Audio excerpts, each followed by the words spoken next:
আসসালামু আলাইকুম। আমি মোহাম্মদ আলী হাসান নাসিম। আমি রিসেন্টলি ভিসা পেয়েছি ইটালির ইউনিভার্সিটি অফ পাদুয়াতে।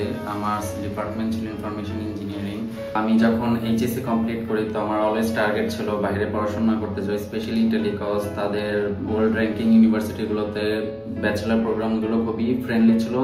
ইভেন তারা অনেক ধরনের স্কলারশিপও প্রোভাইড করে, যা আমাকে উৎসাহ যোগাবে ফিউচার আরও পড়াশোনার প্রতি মনোযোগী হতে।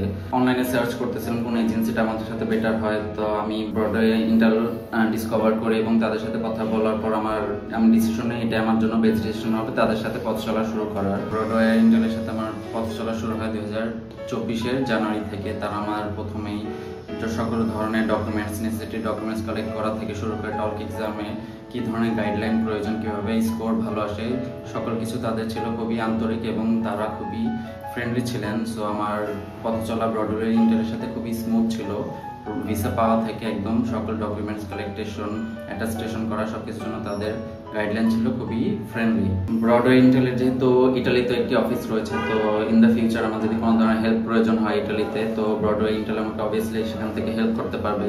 সো এই ক্ষেত্রে এটা একটা প্লাস পয়েন্ট বলা যায়। স্পেশাল থ্যাঙ্কস টু ব্রডওয়ে ইন্টেলের ফাউন্ডার জাফর খালিদ পাপ্পু এবং কো ফাউন্ডার জাফর খালিদ বাপ্পি, দুজন আমাকে খুবই আন্তরিকভাবে হেল্প করেছেন সকল কিছু কিভাবে গাইডলাইন ইটালিতে কোনটা বেটার হবে। So thank you so much Broadway পুরো টিমকে আমাকে ইন্টারন্যাশনালি একটা ভালো ইউনিভার্সিটি চান্স পাওয়া থেকে সকল জার্নি একদমই স্মুথ করার জন্য। সবাই আমার জন্য দোয়া করবেন। খুব শীঘ্রই আমার ইটালি জার্নি শুরু হচ্ছে।